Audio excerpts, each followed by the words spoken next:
It's August 21st, 1989.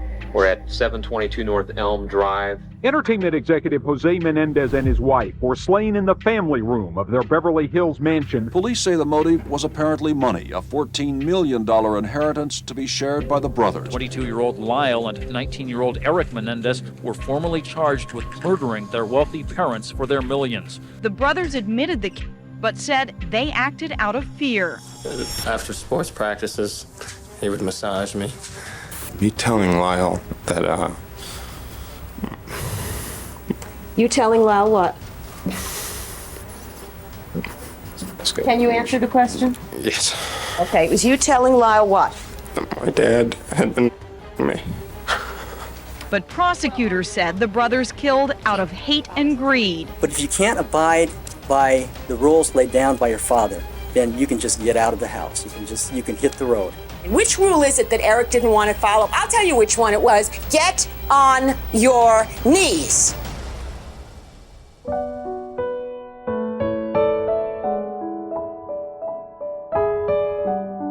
嗨，大家好吗？欢迎收听黑天鹅。比佛利山庄是一个即使我们没住过也一定听过的地方，能在那里有房的人非富即贵。拿儿歌比喻的话，大概就是我家门前有泰勒斯，后面有贝佐斯的概念。大约35年前，1980年末，这个美国加州的富人社区也住着一位大咖。他出名的除了他如魔法般的企业手段，还有他一夕之间被亲生儿子消灭的骇闻。当时所有人都想不透，为什么这位娱乐业巨擘会落得此田地，直到他的2个骨肉坐上证人席，哭着说出自己的遭遇。那一年的法庭，有人跟着他们流泪，有人静静地看着他们装逼，陪审员甚至还意见分歧到其中一个差点要使出超派铁拳。这个拍桌离席也审不出结果的案件，最终在1996年尘埃落定，但近期兄弟俩的终身监禁判决却有了惊人的发展。Free the Menendez Brothers 释放梅内德斯兄弟，一开始是抖音用户讨论此案时所使用的关键字。不过现在有了名人金卡戴珊带头，还有洛杉矶检察官跟随，这句口号或许真的就要成为现实。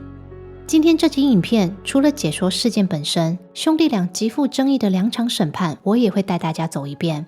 这次我想邀请各位一起当陪审员，在这道善恶模糊的罗生门里得出自己的判决。为了保持公正和资讯正确，我列出了所有我在撰稿前看过的纪录片和庭审录影。画面上的清单，大家有兴趣的话可以自行暂停截图。那么梅内德斯一家究竟发生了什么事？为什么这么多人在这么多年后还在为行凶者求情呢？让我们从1989年的8月说起。1989年8月20号礼拜天晚间大约11点50分，比佛利山庄警局接到了一通惊恐的报案电话。电话里，一名男子哭着向派遣员求救，说他在家里发现爸爸妈妈被人开火毙命，现在他跟弟弟很害怕，不知道要怎么办。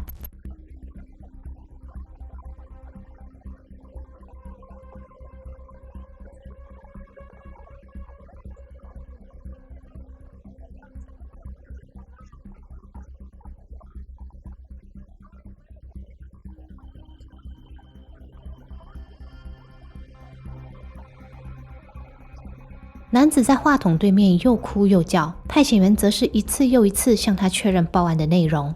同一个问题之所以要问3遍，除了因为发话者的情绪太激动他听不清楚，再来就是比佛利山庄是当时堪称全加州最安全的社区之一，因此这大半夜的说什么谋杀，什么有人被射，警察自己也超级震惊。接获通报的几分钟后，警察赶到了这间位在北隅大道上的别墅，并指示派遣员通知房子里的人走出来。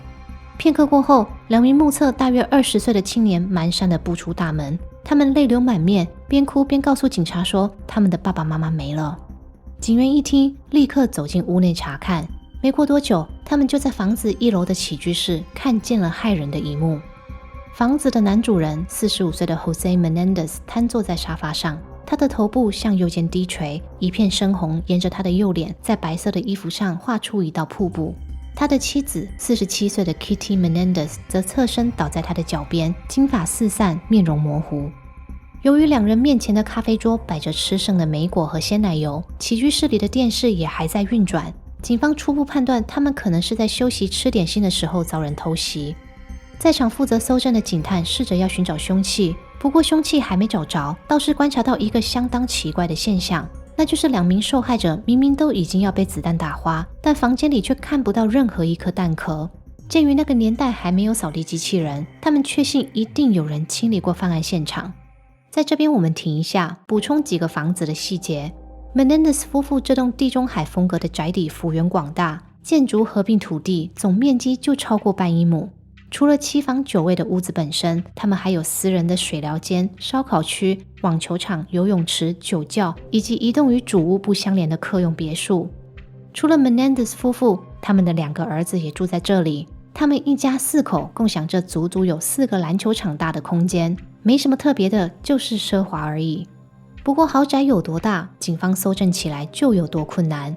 大伙儿知道今晚势必得通宵，因此一批警力留在现场调查，另一批人马则带着还在恐慌中的兄弟党回去警局做笔录。据警方初步了解，21岁的哥哥 Lyle 是常春藤名校普林斯顿大学的学生，而他19岁的弟弟 Eric 则是优秀的网球选手，很快就会以全球青少年组排名第44位的好成绩进入 UCLA 就读。当被问起今晚的行踪，哥哥 Lyle 也就是稍早的报案人说，他跟弟弟在晚间8点左右出门去看电影，等他们看完电影回到家，父母就已经遇害了。2人表示当晚他们没有看到什么可疑的人车出没，但他们猜测爸爸可能是遭到生意上的敌人寻仇。谈话的过程中，弟弟的神情哀戚，好几度崩溃大哭。警探看他俩刚受到惊吓，情绪不稳，也没有再逼问下去。就这样，警探在没搜兄弟的车，也没给他们做弹药残留测试的情况下，就让他们离开了。听到这里，你可能会想，这些警察也太离谱吧，怎么会犯这么低级的错误？但当时的比佛利山庄警局1年可能才会处理到1件凶案，加上兄弟俩的表现很合理，背景和形象又是妥妥的上流精英，警察实在没有理由去怀疑他们。起初，警方一直认为爸爸 Jose 可能是遭到黑帮或敌人暗杀，因为他谈生意的手段强硬，崛起的又快，难保在交易之间得罪了谁而不自知。然而案发不到1周，兄弟党的一系列操作就让案情有了截然不同的走向。首先，大家都知道受害者夫妇的身价不菲，因此保险金的数目、受益人是谁，警察一直都有在追。但哥哥 Lyle 还没等爸妈下葬，就先爆买了3只劳力士，接着兄弟俩陆陆续续购入保时捷、吉普车、餐厅、别墅，每一笔消费都是5位数起跳。不到半年，他们俩就花了快100万美金。只是说花钱如洪水，何错之有？毕竟钱是他们的，他们爱怎么花就怎么花。但此刻警察想不明白的是，为什么会有亲戚说 Lyle 特别雇佣了专家删除爸妈电脑里的遗嘱？还有为什么 Eric 突然选择不上大学，反聘请私人教练陪他四处打球？是不是爸妈不在了，兄弟俩才能放飞自我？那如果是这样，会不会这一切的一切都只是为了钱呢？带着这些疑问，警方开始深挖兄弟党的过去，结果他们发现，原来兄弟2人都有犯罪前科。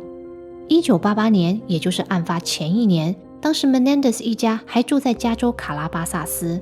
某日，这对兄弟党和一群朋友因为无聊，开始在社区玩起偷东西的游戏。他们在3周内闯入2间房子，得手价值超过10万美元的珠宝和现金，而且其中一位屋主还是兄弟俩球队队友的爸爸。后续因为受害人坚持提出告诉，未满18岁的弟弟 Eric 就成了承担罪责的最佳人选。后来他被法官判了缓刑和精神治疗，哥哥则全身而退。据亲友描述，诉讼当时爸爸 Jose 一直在居中调解，虽然成功为儿子免除牢狱之灾，但最后他们一家还是离开了卡拉巴萨斯，搬到比佛利山庄重新开始。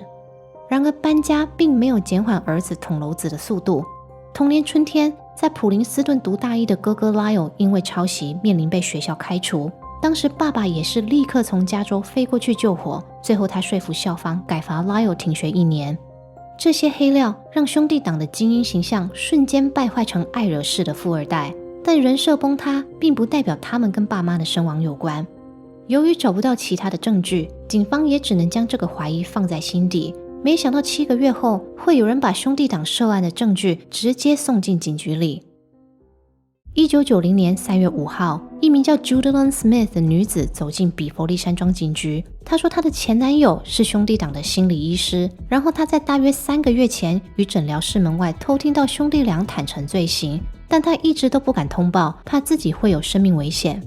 由于等会儿人名会越来越多，为了讲解方便，接下来我们就叫她朱小姐。朱小姐表示，兄弟俩的自白已经被她的前男友用录音带录下了，现在只要警察去前男友家搜，一定可以搜得到。朱小姐口中的这个前男友叫 Jerome Oziel， 是个年纪大约45岁、专治性相关心理疾病的私人职业医师。由于这个人本身问题很多，我们先不要讲他，大家只要知道他的确是兄弟党的医生，也的确握有他们的自白录音就可以了。接下来我们称之为性学专家欧医师。得知这个消息的警方立即找来欧医师问话，欧医师也把他存放在银行保险箱的录音带交给警察。他说因为兄弟俩曾威胁要对他不利，他才一直不敢报警。我们一起来听一下录音带说了什么。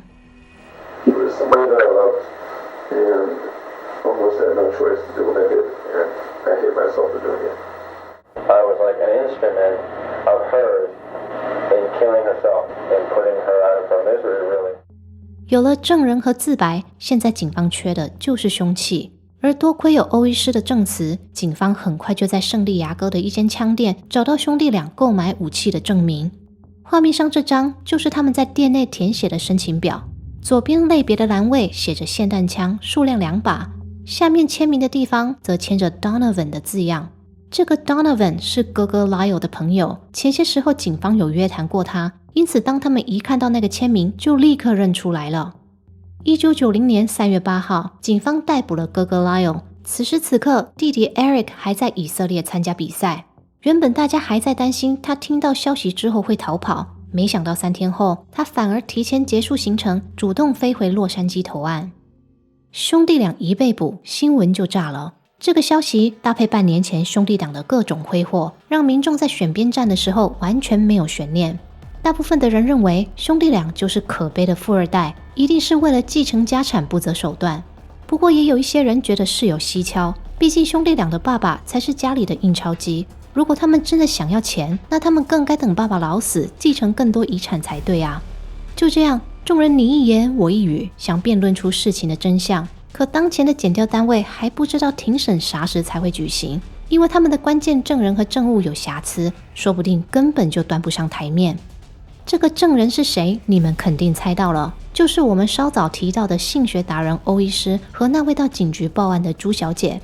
他们两人怎么了呢？原来朱小姐本来是为了感情问题去找欧医师咨商，结果咨一咨竟然咨到床上去。由于欧医师已婚，朱小姐就成了小三。未料这段禁忌的爱来得太快，就像龙卷风。没几个月，朱小姐就发现她可能不是小三，而是小三4-5。婚外情加劈腿本身就已经很麻烦，偏偏兄弟俩又在这对怨偶交往期间谈到谋杀案，欧医师也将他的所见所闻都讲给了朱小姐听。理所当然的，当他们俩分手，朱小姐也不愿意再保守秘密。她不仅到警局报案抖出兄弟党的罪行，她还对欧医师本人提起侵犯告诉，说医师对她下药和监禁，于是就搞成现在这个局面。原本是检方明星证人的欧医师，现在成为违反道德、违反伦理、违反医病保密条款还官司缠身的伪君子，因此他手上的录音带必须经由法院批准才能用在兄弟俩的庭审上，而这个法律程序一走就是1年多。最后加州最高法院裁定录音带可以使用，检方才松了一口气。1993年7月20号，兄弟党的庭审正式开始。不过在继续讲下去以前，有几个游戏规则我们得先提。第一，哥哥 Lyle 和弟弟 Eric 虽然一起审，但他们各自有一组陪审团，哥哥的7女5男，弟弟的6女6男。两组陪审员都有4种判决可选，但最终判决必须全员通过。依加州法律翻译成中文，分别是1级、2级谋杀以及非预谋故意和过失杀人。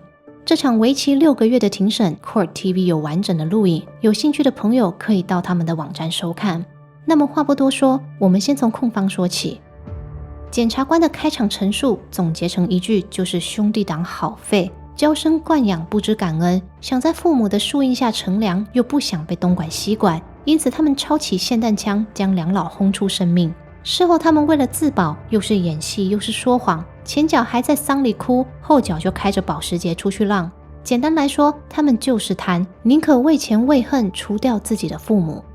检方提出的证据，除了稍早我们已经讲过的自白录音、买枪申请表等等，他们还传唤了多位证人出庭，而其中一位就是欧医师。欧医师表示，当年弟弟 Eric 因为入室窃盗被判缓刑的时候，爸爸 Jose 就是雇用他来做心理治疗。他说案发后，有天 Eric 就自己跑来找他，向他坦诚罪行。讲到动机的时候， Eric 表示他跟哥哥是真的再也无法忍受爸爸的控制，才会选择动手。Well, basically that they hated their father, that they felt they had to kill him because he was constantly he ridiculed them, he put them down, he controlled their every activity. 检察官为了证明兄弟俩的行为经过策划，不惜将黑料满满的欧医师摆上证人席。原本他们是觉得，就算欧医师没能熬过交叉诘问也没关系，反正最糟还有兄弟党的自白录音扛着。没想到他们大错特错，因为辩方稍后要投下的震撼弹将会大大动摇陪审团的心。辩护律师一上场就直接开大绝，他们说没错，人就是阮台的，但那是因为死者夫妇，尤其是爸爸，长期暴力侵犯两个儿子，让他们从小活在恐惧和不正常的关系里，因此事发当天他们动手是出于正当防卫。这边要说一下，辩方现在在使用的辩护策略叫 imperfect self-defense， 不完全正当防卫，意思是行为人主观上相信自己处于危险之中，而使用了防卫手段，因此即使不完全符合正当防卫的要件，也应当减轻行为人的罪责。可是矛盾点来了，主观的东西本来就没有对错，律师要怎么证明兄弟俩真的是自卫而不是自私呢？1993年9月，哥哥 Lyle 坐上了证人席。他说爸爸 Jose 从他懂事以来就一直对他肢体和言语暴力，他吃什么做什么用什么跟谁说话跟谁交往，爸爸全都要管。他知道爸爸看重运动，他也一直很努力达成爸爸的期望，所以他5岁开始游泳，6岁开始打网球，12岁开始踢足球，每天凌晨5点起床照表操课，不能喊累，不能喊冷，更不能哭。他说他曾因为偷吃面包店阿伯给的小甜点就被爸爸暴揍肚子，还有带回家的朋友被爸爸说烂就强迫绝交，诸如此类的例子不胜枚举。但最可怕的都不是这些，对他而言，他真正的噩梦是被爸爸带去房间或浴室，用牙刷或奇怪的工具调教。 And was there some point in time when he decided to use something besides the toothbrush?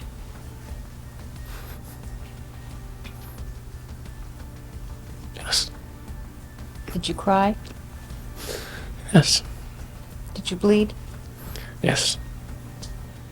Lyle 说，在他6岁的时候，爸爸就会教他历史，说自古以来男生去打仗前会彼此打气，建立连结，是很自然很正常的事。所以即使他在过程中不舒服，他也会忍耐，直到他开始觉得会痛。可是每次他喊痛，爸爸都会说他不是故意的，会告诉他这是爱。因此他也开始会对弟弟这么做，连他自己也不知道为什么。Lyle 表示，原本爸爸给他的调教每周会进行2到3次，但从他8岁那年开始，爸爸突然不抓他去浴室了。他很开心，也当作什么事都没发生一样继续生活。他把这件事深深藏在心底，没有跟任何人说，也不打算说，一直到1989年8月，他的弟弟 Eric 先向他开口。 Okay, it was you telling Lyle what? That my dad had been me. And did you want something from your brother? Is that why you told him? I wanted to stop. Were you seeking help from your brother? Yes. Eric 的证词由颤抖的嘴唇和快从太阳穴爆出来的青筋开始。他说他觉得整件事情都是他的错，如果当时他没跟哥哥坦白，今天他们俩就不用坐在这里。Eric 的遭遇跟哥哥很像，从小都被爸爸肢体暴力和言语羞辱到大。2岁的时候，爸爸就会开始把他挂在单杠上，要他用2只小手手撑着，接着爸爸就会放手让他悬空，看他害怕挣扎到哭。可是他越哭，爸爸就会越生气，骂他是只会哭的娘娘腔，说怎么会生到像他这样弱鸡的儿子。有一次姑姑看到这一幕上前制止，但爸爸的回应是，儿子是他的，他爱怎么教就怎么教，没有其他人插手的余地。I told him that a neurosurgeon had told me that anything that was above the child's level height was a base to a skull fracture. And what was your brother's reaction? He just laughed at it. Was your sister-in-law, Kitty Menendez, present when you were saying these things to your brother? Yes. Did she appear to be part of the conversation, attentive? Yes, she was. And what did she do when you made these statements? Same expression as Jose. She just smiled as well. 由于姑姑跟姑丈都有针对不当体罚的部分出庭作证，因此兄弟俩自小遭到不合理对待这点毋庸置疑。但陪审团对于爸爸向儿子伸魔爪这点非常不可置信，加上现在爸爸已经过世，死无对证，谁知道兄弟党说的是不是实话？对此，辩方律师早有备而来，他们让兄弟俩的表姐跟堂弟坐上证人席，亲自向陪审团说明他们小时候都看到和听到了什么。首先是表姐 Diane， 她说她在17岁那年曾住在兄弟两家担任保姆，当时 Lyle 8岁 Eric 6岁，他们3个人每天都会一起玩。她说有一天晚上她正准备要就寝，结果 Lyle 跑来她的房间，说想要跟她一起睡在地下室。当时她以为 Lyle 只是无聊，所以随便应付了几句，结果 Lyle 说他不想回房间，因为爸爸会摸他那里。He proceeded to indicate to me by touching himself down and saying that his dad and him had been touching each other down there. 听到这话的打燕立刻跳起来，跑去楼上找 Lyle 的妈妈 Kitty 报告。然而妈妈听完这一切完全没有反应，只是拽着 Lyle 的手匆匆走回房间。打燕说，隔天她本来还在等妈妈给她一些解释，但妈妈一句话也没讲，装作什么事都没发生一样，所以她也不敢再提起这件事，直到出庭作证的这一天。另外一位证人是兄弟俩的堂弟 Andy。Andy 说，他记得他10岁 ，Eric 12岁的时候，有一次他们在房子外面玩，然后 Eric 突然问他：“你的爸爸会帮你按摩吗？”当下 Andy 听傻了，不知道要怎么回答。然后 Eric 解释道，因为他的爸爸都会按摩他的，他想知道是不是大家的爸爸都会这样。Well, he told me his father was massaging his Andy 表示，当时他说他要去跟妈妈讲，但 Eric 说不行，还交代他千万不可以讲出去。于是他就真的谁也没说，一直守着这个秘密到今天。除了表姐和堂弟，辩方接续还传唤了40多位亲戚、学校老师和网球教练上台为兄弟俩作证。非常巧合的是，他们所有人对兄弟党的爸妈都没一句好话说。他们眼中的爸爸 Jose 事业成功，但做人超级失败。他高傲狂妄，自以为优越，又对婚姻不忠，平时不仅会对儿子动手，还会动不动骂人白痴。而他们口中的妈妈 Kitty 则是顺从丈夫到失去尊严的怨妇。她表面忍受丈夫外遇，回过头来却把气出在孩子身上。她会说都是儿子害她变成黄脸婆，还会当着儿子的面说后悔生下他们。这边我们插播一下，爸爸跟妈妈分别是什么来历，证明辩方证人真的不是故意来泼死者脏水的。Jose 出生于古巴，16岁移民美国，大学时期认识同校的学姐 Kitty， 两人天雷勾动地火，因此19岁那年 Jose 就决定结婚。Jose 很有事业天分，做什么像什么。35岁当上租车公司 Hertz 的执行副总裁，36岁成为 RCA 唱片公司的营运长。接着在42岁，他成为 Carolco 影业子公司的 CEO。Carolco 是什么？不用记，大家只要知道兰波系列电影是他们制片，他们旗下还有席维斯·史特龙跟阿诺·施瓦辛格就可以了。接着我们来说说 Jose 的妻子 Kitty。Kitty 出生于美国伊利诺州，美貌学识兼具的她从小就梦想成为演员。不过婚后第3年，她怀孕了，而 Jose 坚持要她在家带小孩。因此26岁的她从此放弃演员梦，全职当起家庭主妇。多金的丈夫，英俊的儿子，出门搭私人飞机，没事就去度假。在外人看来 Kitty 是什么都不用做的贵妇，但在她自己心里，她是什么都不能做的贵妇。为了家庭，她牺牲奉献20多年，最后却换来丈夫的外遇。无奈的是，这口气她吞不下去，又能如何？好几次她以命相逼，但任她如何哭闹，丈夫的心还是没有回来。你可能会想问，那既然如此，为什么不离婚呢？这点我没答案，但确定的是，夫妻二人都非常注重形象管理。我举个例子，虽然 Lyle 的运动表现很好，但他的成绩实在进不了普林斯顿。于是 Kitty 索性帮儿子写大学申请论文，而 Jose 负责去用钞票砸开学校的门。对他们而言，即使这个家只剩空壳，儿子还是得读常春藤。总归一句，夫妻俩对外之所以能一直维持着完美形象，是因为他们私底下可以为了面子不择手段。现在我们说回证人们的证词，他们的说法的确揭露了夫妻俩的真面目，但毕竟体罚、管教跟侵犯还是有差，让人不禁要问，他们为了面子可以做到什么程度？还有案发当天究竟发生了什么事？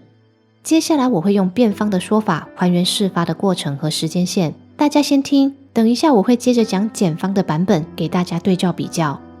辩方律师表示，案发当年19岁的 Eric 其实已经遭爸爸侵犯长达12年。由于爸爸每次都威胁他，如果他讲出去就是死路一条，他就真的一直隐忍，心想只要上大学搬出去了，爸爸就不会再来侵扰他。然而大学申请期间，爸爸还是否决他想去的志愿，强迫他念 UCLA， 理由只是因为这所学校离家很近，他可以继续住在家里。 Eric 因此万念俱灰，甚至想要自我了结。 How important was this idea in your mind that going to college would end the relationship by your father? How important was it? Yes, how significant a notion was this? It was the most important thing in my life. It was everything in my life. It was all I thought about. 案发前5天 Eric 意外目睹妈妈和哥哥的争吵，当时妈妈正在发脾气，下一秒竟然直接伸手唰一下的把哥哥头顶的发片给扯下来。看到这一幕的 Eric 很震惊，追问哥哥 Lyle 为什么从来没有说过他需要戴假发。Lyle 表示，因为爸爸嫌他年纪轻轻就秃头很难看，所以他从上大学开始就一直戴着发片遮盖。Eric 说，那一刻他觉得家里藏着好多秘密，好像所有人都在为了家族的形象压抑自己，因此他决定跟哥哥坦白爸爸的事。结果哥哥一听气炸了，他跑去找妈妈理论，希望妈妈会出面制止爸爸的恶行。没想到其实妈妈早就知情了，还跟他说儿子做错事本来就应该要被惩罚，为什么他们俩老是要说这些有的没的来破坏这个家庭？哥哥听完傻眼，但没有放弃，他勇敢地去找爸爸摊牌，结果爸爸一样用一句儿子是他的，他想怎样就怎样回应。当下哥哥气得回呛说，如果爸爸再不收手，他就会去报警，并把这个丑闻昭告天下。孰料爸爸只给了他一个冷眼，说好啊，反正你迟早会讲出去，就转身离开房间了。这接连几个冲突让兄弟俩相信妈妈那边已经烂掉，而爸爸绝对会为了面子和形象把他们两个灭口，因此他们偷偷跑去买枪，想说真的出事的话就可以拿来保命。案发前一天，两兄弟说爸妈突然把原本定在晚上的捕鲨鱼活动改到白天，而且非常坚持要他们两个同行。兄弟俩觉得爸妈一定是想把他们推到海里喂鲨鱼，所以他们不想去，可是不去又好像是正式在跟爸妈宣战一样，因此最后他们还是硬着头皮出海了。捕鲨鱼是什么有钱人的娱乐我不清楚，但那天兄弟俩整路都心惊胆战。虽然他们最后活着回来，没有变成鲨鱼的饲料，但他们说恐惧早已盘踞他们的心。当晚睡在主屋2楼的 Eric 说，半夜爸爸有来敲门，但他坚持不开门，因为他说他不想再让爸爸碰他了。最后爸爸悻悻然离去，他才抱着霰弹枪勉强睡着。时间来到案发当天1989年8月20号晚间大约8点， Lyle 跟 Eric 原本想说能闪则闪，要装没事跟朋友出去，但妈妈却强力阻止他们踏出家门。正当他们觉得奇怪的时候，爸爸回来了。爸爸立刻当着 Lyle 的面叫 Eric 去房间等他，然后就跟妈妈走进起居室把门甩上。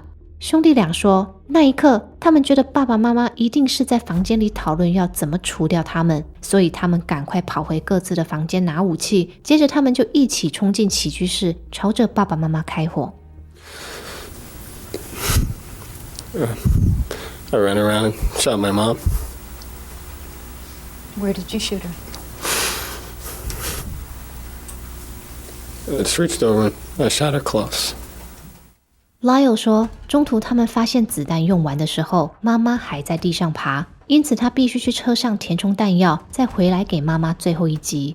兄弟俩表示，原本他们以为声响这么大，邻居一定很快会报警，警察也会立刻来逮捕他们，但是没有，他们在原地等了好久都没人来。最后他们决定先出门丢弃凶器，回家之后把弹壳捡一捡，再打电话报警。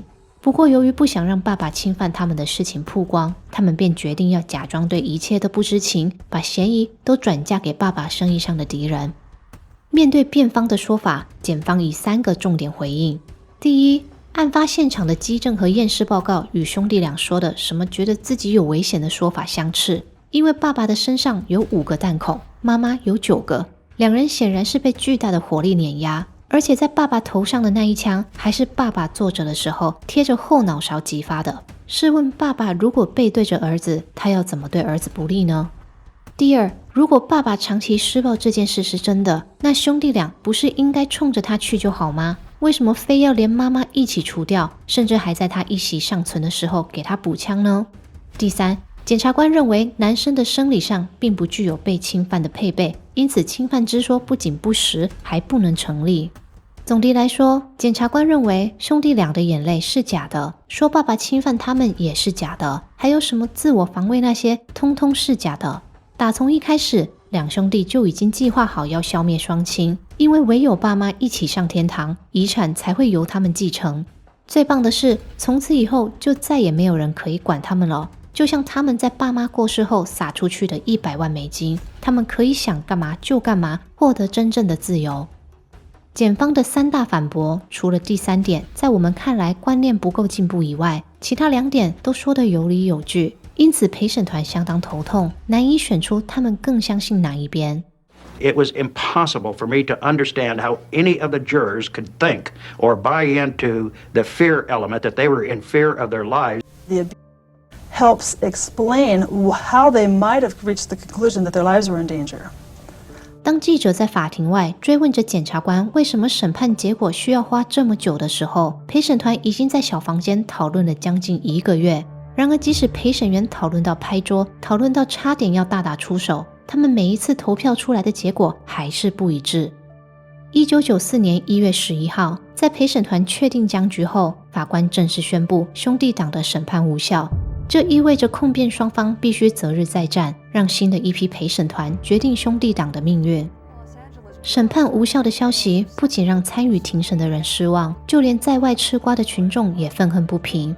大家不明白为什么兄弟俩已经如此罪证确凿，陪审团还能有二心。事后陪审员在接受媒体访问的时候说，他们2组陪审团的投票结果的确出现明显的分化，投给1级和2级谋杀的通通是男生，而投给非预谋故意和过失杀人的则全部都是女生。有人把这6-6的意见分歧拿来占性别，认为是女生太情绪化，太好骗，看到帅哥就失去理智。Let my boys go! Oh, come on, they're so adorable. They are too fine to go to prison. Whoa! 1994年1月28号，加州洛杉矶检方召开记者会，宣布他们将立即重新审判兄弟党，给事件的受害者和社会大众一个交代。然而第2审还来不及开始，另一件案子就先在全美掀起风暴。1994年6月，一台白色福特在公路上跑给警察追的画面，攻占了加州的每一个电视台。开着车的人是前 NFL 球星兼演员的 O.J. Simpson， 他因涉嫌谋害前妻和前妻的友人，正遭到警方拘捕。详情如何我们不多说，但必须提一下为什么他的案子会影响到 Menendez 这对兄弟。兄弟党第2审开庭的前一周，1995年10月3号 ，O.J. 的无罪宣判震惊了整个美国。O.J. 的家人喜极而泣，但受害者家属和近半数的美国民众是气到哭出来。输掉这一仗，对检调单位来说是相当大的打击。他们不仅失去面子，还失去美国人民对司法体系的信任。许多人认为正义已死，反正在钱和权势面前，连法律都会低头。兄弟党的辩护律师告诉记者，当他一听到 O.J. 被判无罪，他就知道大事不妙。毕竟整个社会风气会影响陪审员的观感，检调单位也绝不会愿意在这样的背景之下再吃一记败仗。无奈的是，辩护律师说对了。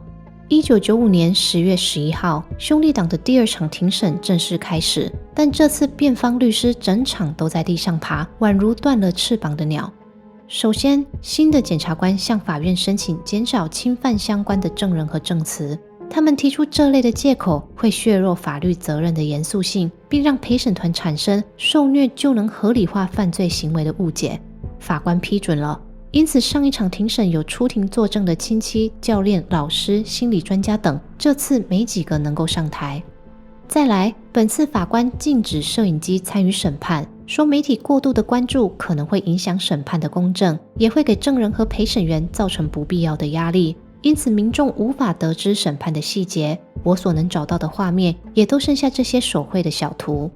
最后是游戏规则的大变动。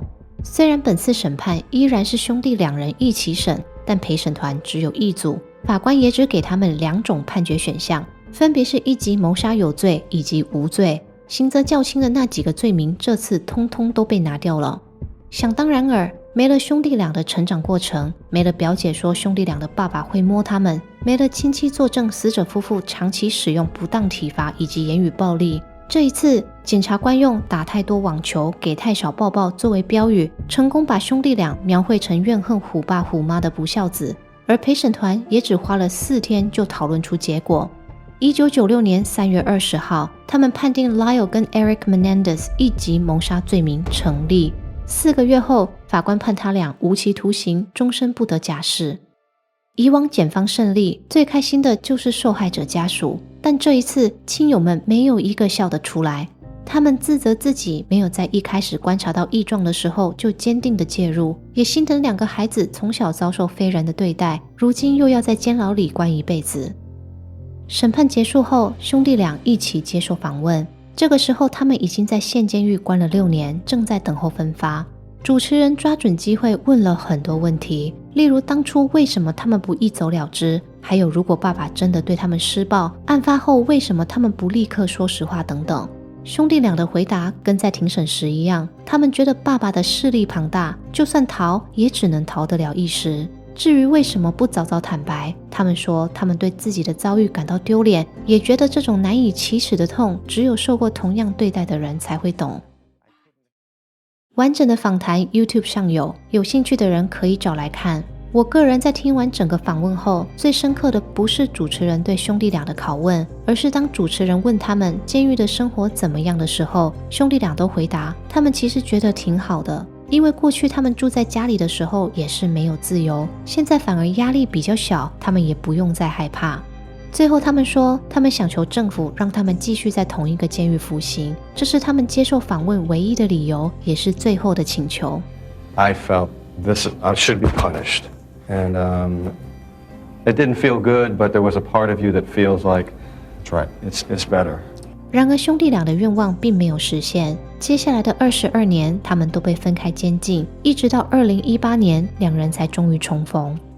这集影片之所以会特别列出所有我参考过的影视作品，是因为我在观看的过程中深刻感觉到本案的叙事和视角一直在跟着时代变化，越靠近案发年代的发行商就越看重检方的论点，他们会花很多的篇幅描述兄弟党的谎言和拜金，强调他们行凶是为了自己的利益，但越靠近现代的作品就越看重辩方的说法，他们会花更多时间探讨兄弟俩的心境，将重点摆在他们为什么说谎和为什么犯案。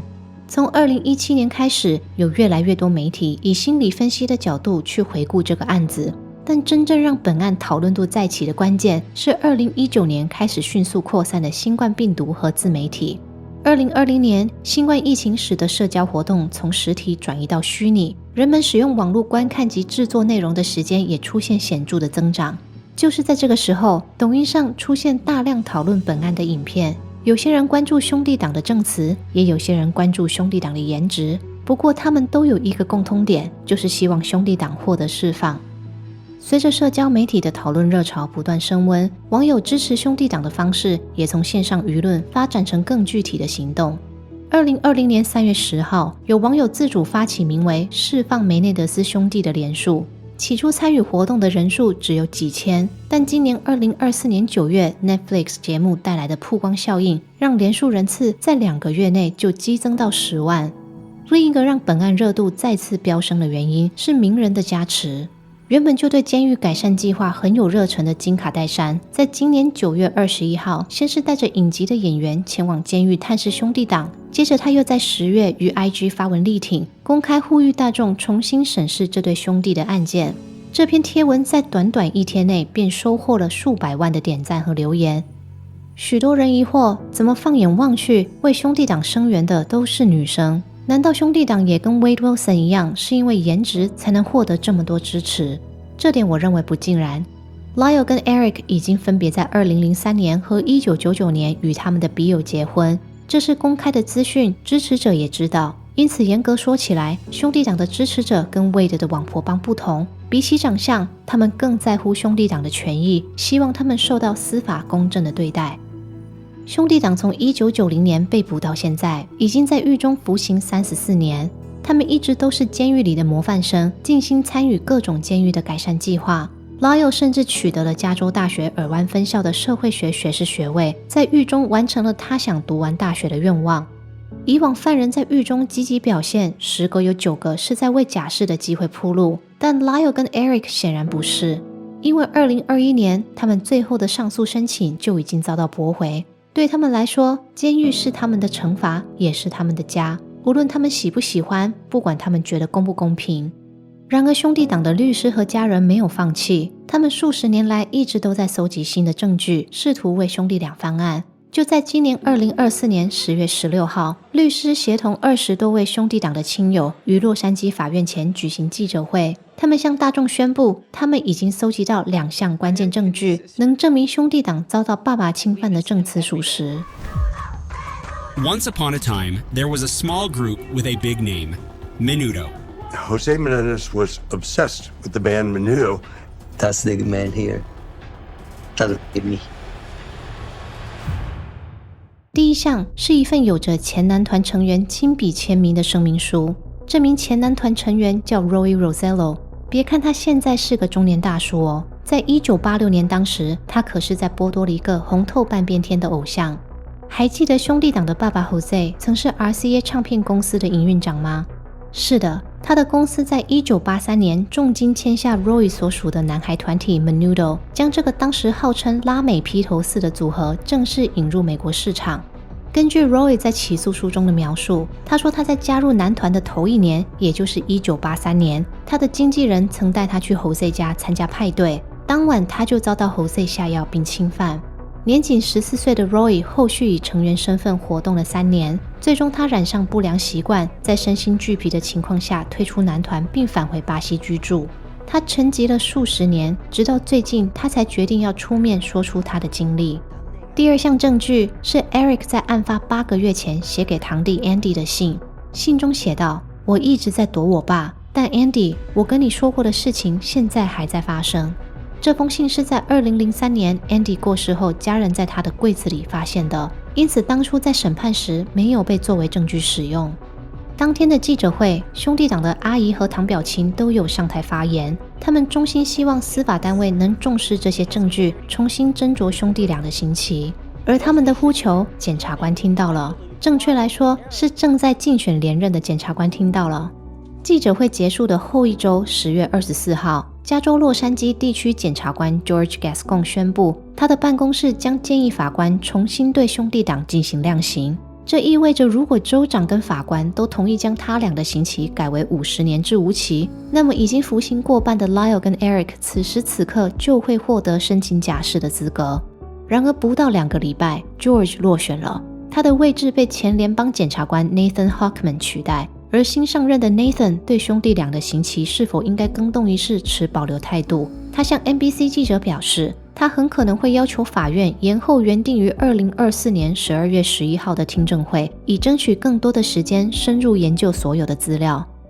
新证据的出土确实有改变一些人对于兄弟党的看法，不过也有一些人完全不以为然。其中一个就是第一场庭审负责起诉兄弟党的检察官 Pam Bosanich。他曾经说，他宁愿吃草，也不愿意再跟兄弟俩的案子有任何瓜葛。但近几年来，他积极参与纪录片的拍摄，为的就是要阻止兄弟党的支持者持续散播错误的资讯，误导更多的人。他他坚定地表示，兄弟党的自我防卫证词绝对是编造的。如果有人努力想把他们从牢里放出来，那么他也会尽他所能，阻止他们回到社会。I'm so outraged by the fact that stupid people everywhere bought this defense. I wanted to stress again the importance of following the law and not following public opinion. Because it's clear to me public opinion right now in this country is pretty much 今天的节目到这边就结束了。你支持兄弟党出狱吗？或是你认为他们应该继续待在监牢里？留言告诉我你们的看法。未来我也会持续关注兄弟党的动态，如果有任何进展，我会在社群发文跟大家分享。我们下期节目见，拜拜。